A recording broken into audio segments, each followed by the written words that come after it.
Show de bola, concurseiro. Direito penal. Vamos aqui trabalhar o quê? Crimes contra a administração pública. Eu quero que você entenda que quando eu falo crimes contra a administração pública, eu vou ter que avaliar qual a vertente, porque eu tenho um gênero, crimes contra a administração pública, do qual eu tenho 4 espécies. Eu tenho crimes praticados pelos servidores, crimes praticados por particulares contra a administração pública, tenho crimes contra a administração da justiça e tenho crimes contra a ordem fiscal.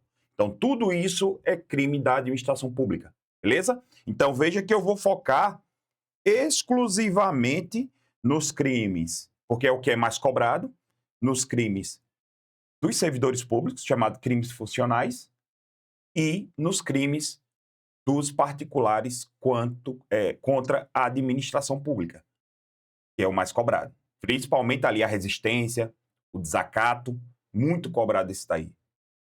É o famoso RDD. Então, vamos focar nesse ponto. Vamos trabalhar primeiro crimes dos servidores, crimes funcionais, só que antes eu preciso trazer para você, meu aluno, um conteúdo, eu preciso trazer a parte doutrinária desse assunto. Eu não vou apenas trabalhar a letra da lei. Eu sei que a banca cobra só a letra da lei, mas eu vou ter que trabalhar com você o quê? Uma doutrina. Por quê? Porque ela, de repente, pode mudar a forma de cobrança. Pode trazer, inclusive, até uma jurisprudência mais consolidada. Então, eu vou abordar tudo isso aqui com você. Beleza? De boa? Então, vamos começar pau na máquina. Vamos lá. Veja. Como eu falei antes, eu tenho aqui o título 11 do Código Penal que consagra os crimes praticados por funcionários públicos, chamados delitos funcionais. Aí eu tenho os crimes praticados contra a administração pública por particulares, crimes contra a administração da justiça e crimes contra a ordem fiscal. Esses são os crimes de responsabilidade fiscal, beleza? Vamos aqui trabalhar as considerações iniciais, meu aluno. Veja. Quando eu falo em crimes funcionais, eu vou ter que observar algumas coisas que as bancas de concurso cobram. Então, eu preciso trabalhar o quê? Vamos lá. Olha só. Primeiro ponto. Aplica-se... Oxe, cadê o traço? Aplica-se o princípio... Nos crimes funcionais, aplica o princípio da extraterritorialidade. Aplica o princípio da extraterritorialidade lá do artigo 7º, inciso 1. Eu sou funcionário público. Pronto. Em 97, a gente foi para Angola, para uma missão de paz da ONU. O Exército Brasileiro foi para lá, lá de 71BI em Garanhuns. E o que aconteceu? Lá um militar, ele pegou e escondeu um fuzil para, quando voltar para o Brasil, ele vender. Ou mesmo, não lembro a intenção dele, não sei se era para vender lá, mas enfim, ele escondeu um fuzil. Ou seja, ele desviou um fuzil. Ele cometeu o quê? Um peculato furto. Ele cometeu ali um peculato furto. Se o fuzil já estava com ele, ele cometeu um peculato desvio, né? Porque ele pode ter sido utilizado da facilidade, pode ter sido furto. A gente vai trabalhar isso, quando se utiliza da facilidade ou quando o objeto já está na posse dele, certo? Eu não sei qual foi o caso. Eu não peguei o caso concreto. A gente só ficou sabendo lá por alto. Então, o que aconteceu? Mesmo um crime praticado lá em Angola, a lei utilizada foi a lei brasileira, o Código Penal Militar, nesse exemplo aí. Mas se utiliza o princípio da extraterritorialidade. Segunda observação é o seguinte: no caso dos crimes funcionais, para o criminoso progredir de regime, sair do fechado para o semiaberto, do semiaberto para o aberto. Para ele progredir de regime, existe uma condição, né, de regime prisional. Para ele progredir de regime prisional, ele deve reparar o dano. Deve deve reparar o dano. Deve reparar o dano. E devolver os valores obtidos por meios ilícitos. Devolver os valores, vou botar assim, os valores ilícitos, você vai entender, né? São os valores que ele, por conta do crime que ele praticou, de repente ele pode ter feito ali algum desvio de algum valor e ele desviou, né? Vamos lá, terceira consideração. Todo crime, olha que interessante, todo crime funcional é um ato, olha agora, de improbidade administrativa. Pois é. Todo crime funcional é um ato de improbidade administrativa, certo? Todo crime funcional. Pratiquei um crime funcional, vou responder também na esfera administrativa pela improbidade administrativa. Agora, muito cuidado. Nem todo ato de improbidade administrativa é crime funcional. Aí eu vou até completar aqui. Deixa eu botar de outra cor. Ó. Aí agora vem o seguinte. Nem todo ato de improbidade, nem todo ato de improbidade administrativa é crime funcional. É crime funcional. Nem todo ato de improbidade administrativa é crime funcional. Acabou. Certo? Vamos lá. Lembre-se que toda vez que o crime funcional for praticado pelo chefe da repartição, a punição é maior. Então, quando praticado pelo chefe, eu vou colocar entre aspas.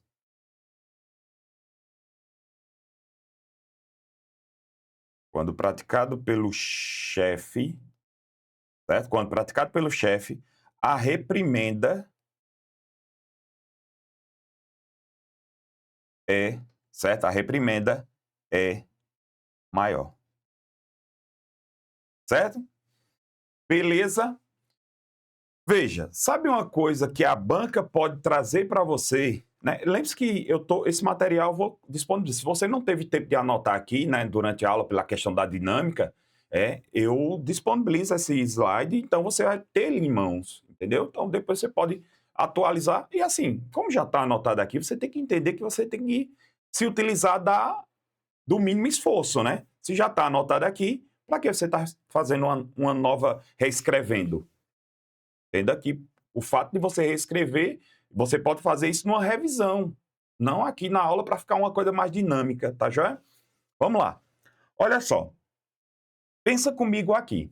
Você deve conhecer o princípio da insignificância, já ouviu falar, né? O princípio da insignificância é quando o objeto, né, há uma mínima ofensividade da conduta, há uma ausência de periculosidade social da ação, né, há um reduzido grau, né, de reprovabilidade e também há o quê? Inexpressividade da lesão jurídica. Pergunta a você, eu sou funcionário público, agora eu estou reformado, que seria o aposentado.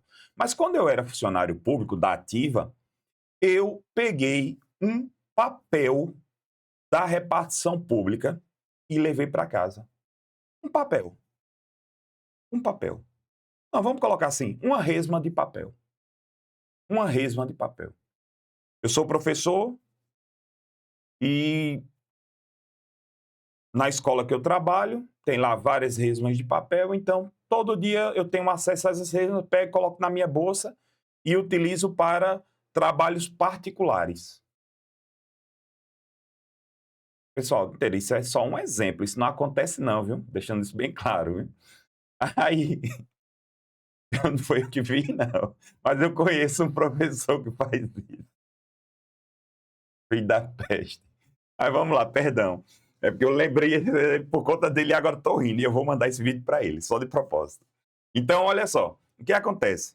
Pergunta a você, o valor de uma resma de papel hoje deve ser o quê? R$ 30, R$ 32, R$ 33. Né? Será que esse professor cometeu um crime funcional? Não, será não. Ele cometeu um crime funcional, mas eu pergunto a você, será que cabe princípio da insignificância? Nesse caso, já que o objeto é tão, né? Veja, muito cuidado aqui, ó. Aplica-se o princípio da insignificância nos crimes contra a administração pública praticados por funcionário público? Veja, muito cuidado. Depende. Professor, depende de quê? Do tribunal. Depende. De quê? Do tribunal. Porque hoje eu tenho duas correntes. Pois é, aí isso aqui a banca não vai. Para a banca cobrar, ela tem que ser bem específica. Ou ela vai ter que dizer de acordo com o STF, ou vai ter que dizer de acordo com o STJ. Por quê? Porque o STF, ele admite. Já admitiu, mas como uma exceção. Como uma exceção. Só que o STJ não admite de hipótese alguma. De hipótese alguma. Agora veja. Crimes contra a administração pública praticados por particulares contra a administração pública, veja, aqui é de funcionários públicos contra a administração pública. STF já permitiu, STJ não permitiu. E se for um particular? O STF e o STJ admitem o princípio da insignificância nos crimes praticados contra a administração pública por particulares. Então, na sua prova, você tem que ter muito cuidado com relação a isso. Por quê? Exatamente para a banca pode perguntar de uma maneira específica. Primeiro, pode perguntar de uma maneira específica com relação ao STF ou ao STJ, ou pode perguntar de uma maneira específica de acordo com se foi um particular que praticou ou se foi um servidor público que praticou. Perfeito? Vamos analisar agora outro ponto. Eu acredito que você já deve ter ouvido falar. Eu sempre, meu aluno, não sei porquê, mas eu parto sempre de uma premissa que mesmo que você não tenha estudado o conteúdo, eu acredito que você tem um conhecimento de mundo, principalmente pelo fato do direito penal ser tão presente na nossa vida. A gente já liga a televisão e encontra direito penal, você pega o celular, tem direito penal, tem crime, entendeu? Então, eu acredito que você já ouviu falar nos crimes funcionais próprios e crimes funcionais impróprios. Beleza? Eu acredito que você já ouviu falar e agora eu estou sentindo que você está dizendo assim, eu já ouvi falar, mas eu não sei a diferença, pronto. Já tem uns que vai dizer, eu já ouvi falar e sei a diferença. Não estou certo? Então vem cá, deixa eu dizer a tu. Veja, eu vou trabalhar agora a classificação dos crimes funcionais. Crime funcional próprio, crime funcional impróprio. Veja, para ser crime funcional próprio, ele deve ser praticado por funcionário público.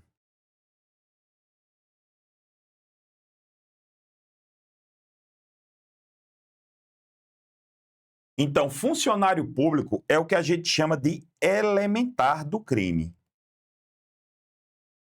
Elementar do crime. Como assim, professor, elementar do crime? O crime de peculato só vai ser peculato se for praticado por um funcionário público. Se eu retirar o funcionário público, não vai ser crime. Eu tirar esse elementar, que é um termo que faz parte do tipo penal do crime, vamos chamar assim, do crime, se torna um fato atípico. Então, pensa comigo, ó, vamos lá. Olha o exemplo. O exemplo é o crime de prevaricação.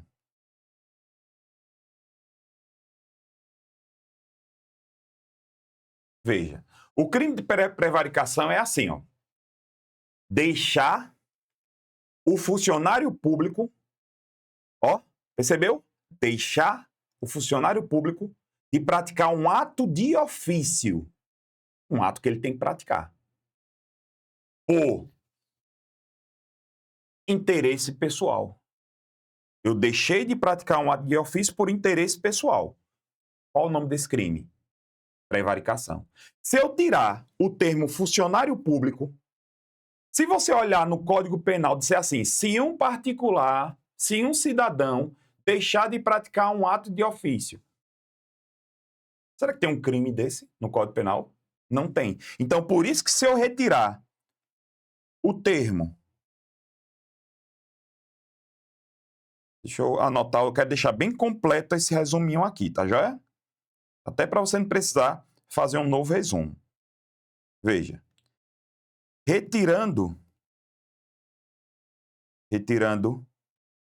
do crime de prevaricação, retirando do crime de prevaricação o termo funcionário público,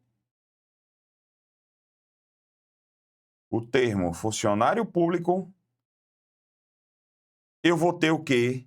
O que a gente chama de fato atípico. Ou seja, não é crime. Não é mais crime. Não é mais crime. Não vai ser crime. Não vai ser crime. Ah, professor, entendi. Então quer dizer que crimes funcionais próprios são aqueles que só podem ser praticados por funcionário público e não por particulares. Exatamente. Agora, o impróprio, olha só, eu tenho aqui o termo funcionário público, correto?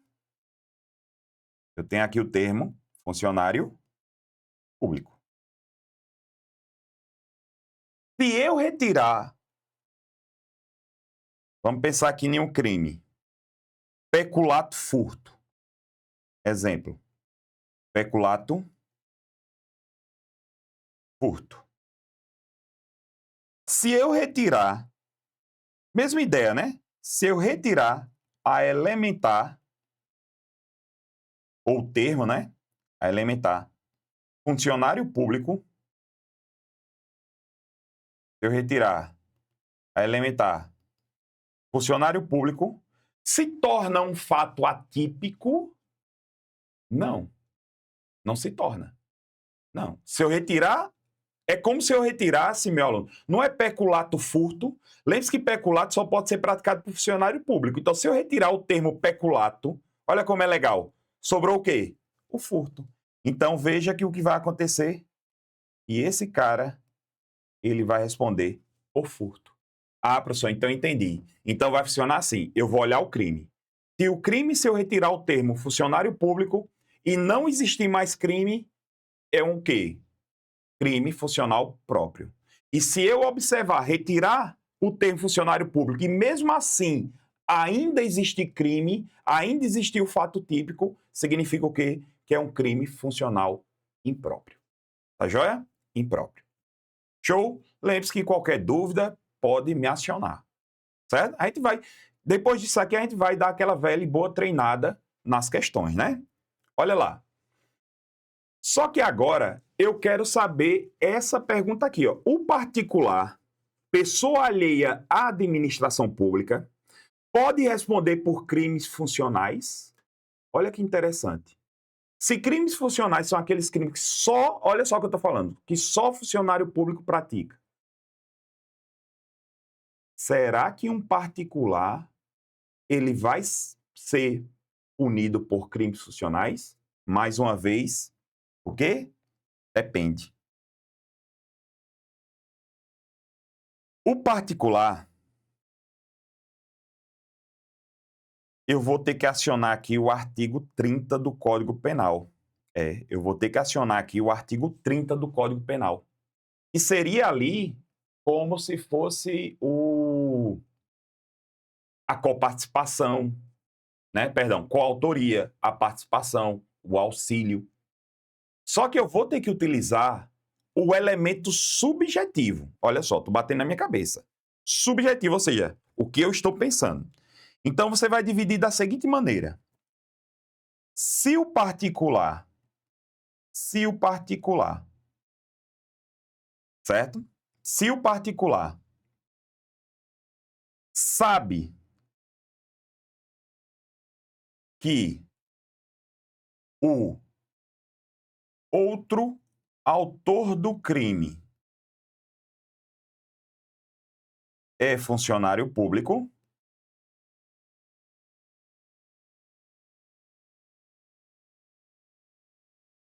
se o outro autor do crime é funcionário público, ou se o particular não sabe que o outro autor é funcionário público.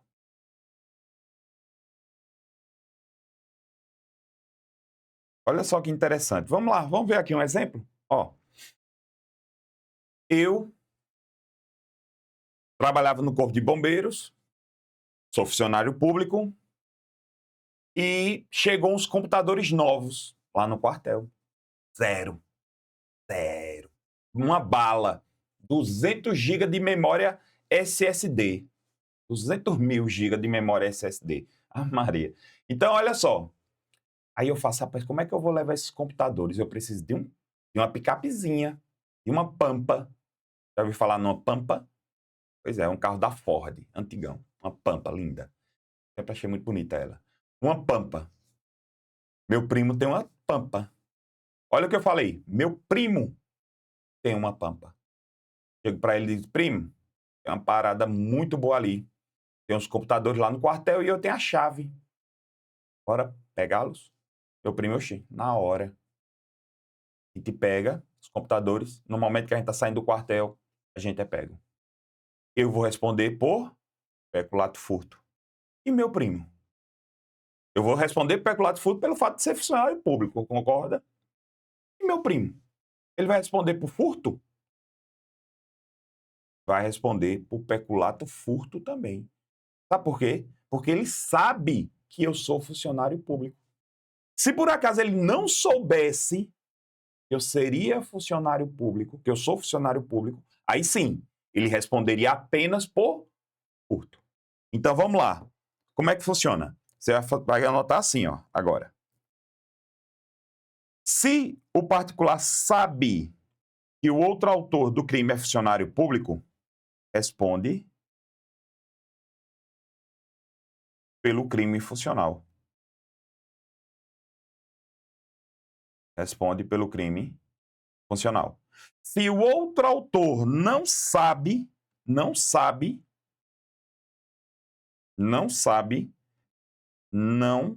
responde por outro crime, no caso, né? Deixa eu colocar assim, responde por outro crime. Vai responder, claro, que ele cometeu um crime. Responde por outro. Responde por outro crime. Perfeito. De boa. Olha só. Entenda, meu aluno. Eu preciso trabalhar isso antes de estudar os artigos. Não tem como. Não tem como. Eu vou aprofundar com você, certamente eu vou aprofundar com você, mas eu preciso, de certa forma, ainda trabalhar essa parte introdutória do direito penal. Então vamos lá, vamos começar agora. Artigo 327. Oxe, professor, está começando de trás para frente? Não, porque eu quero mostrar para você o conceito de funcionário público no Código Penal. Olha que interessante. O próprio Código Penal traz o que é funcionário público. Então ele diz, ó, considera-se funcionário público para efeitos penais que, embora de maneira transitória, ou seja, temporária, mesmo sem remuneração, exerce cargo, emprego ou função pública. Então, ó, transitório e sem remuneração, vamos pensar aqui no mesário.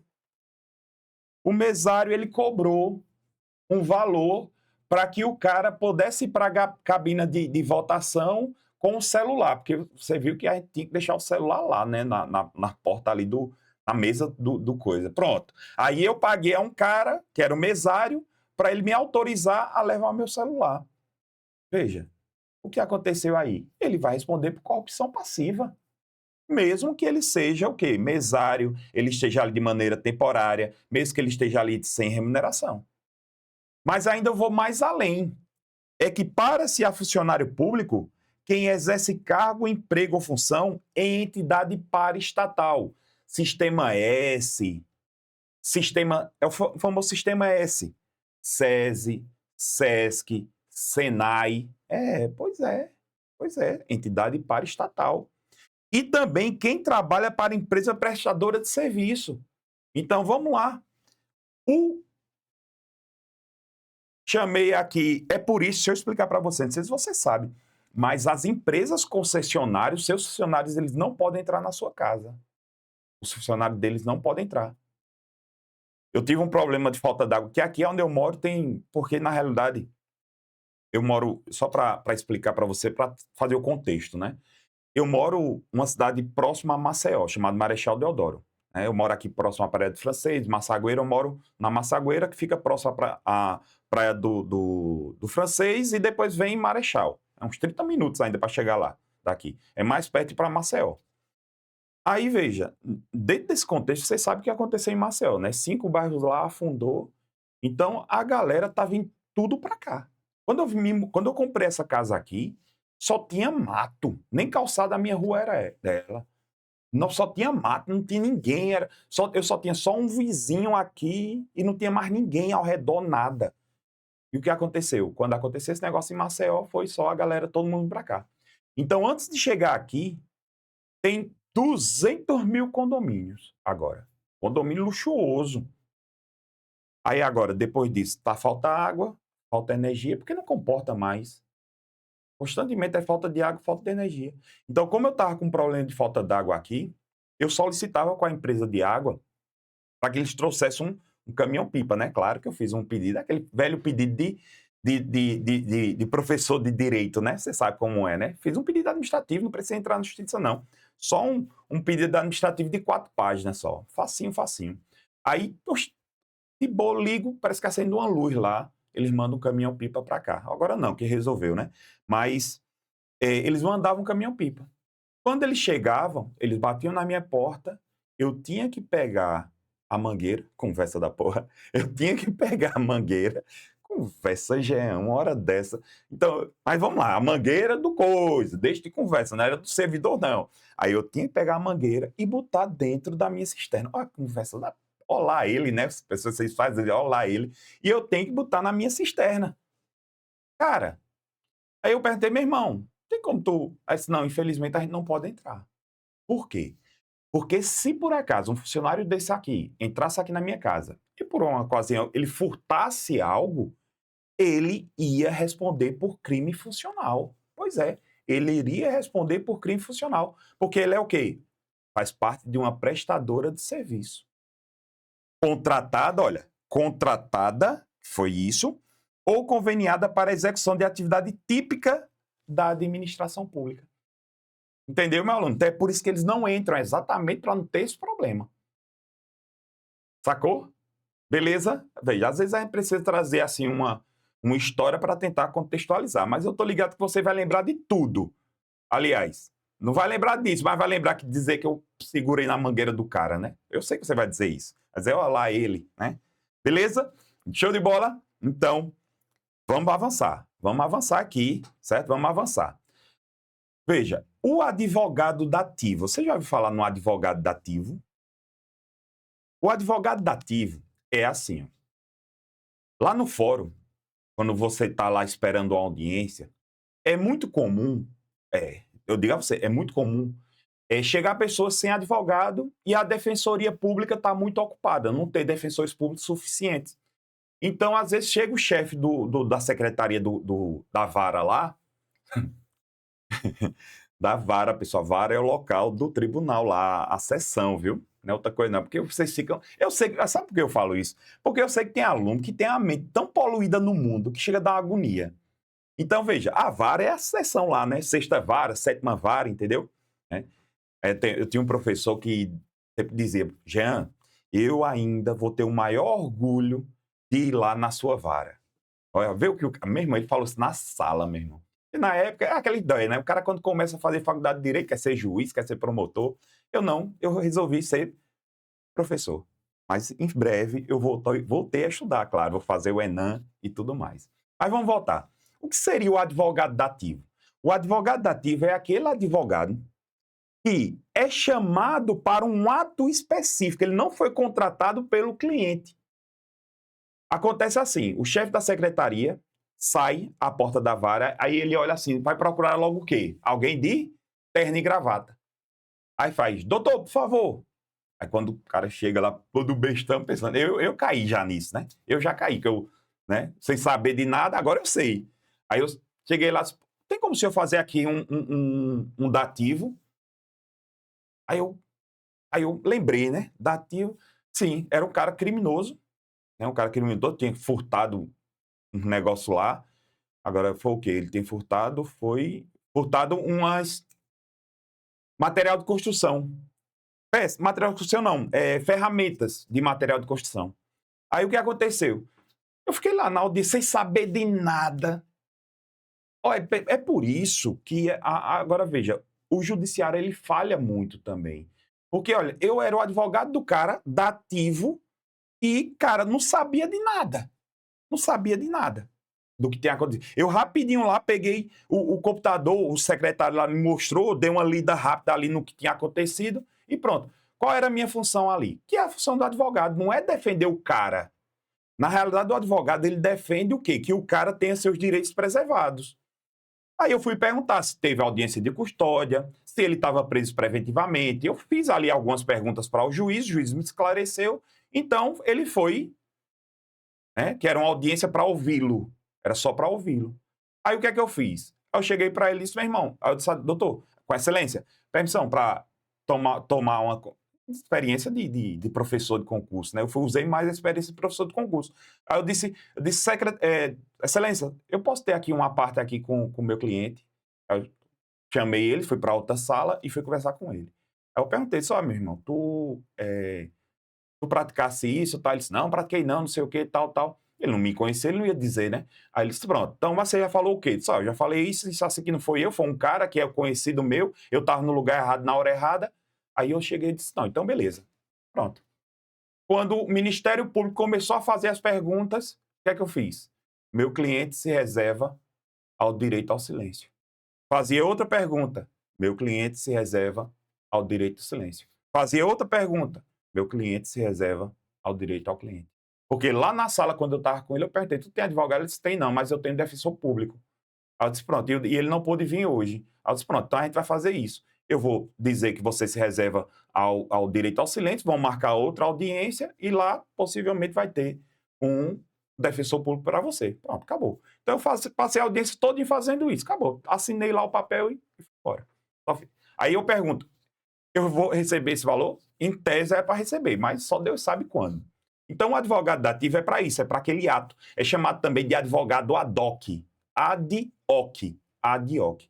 Será que se eu entrasse na secretaria e visse lá um celular e pegasse esse celular e levasse, botasse no meu bolso e levasse, eu responderia por peculato furto?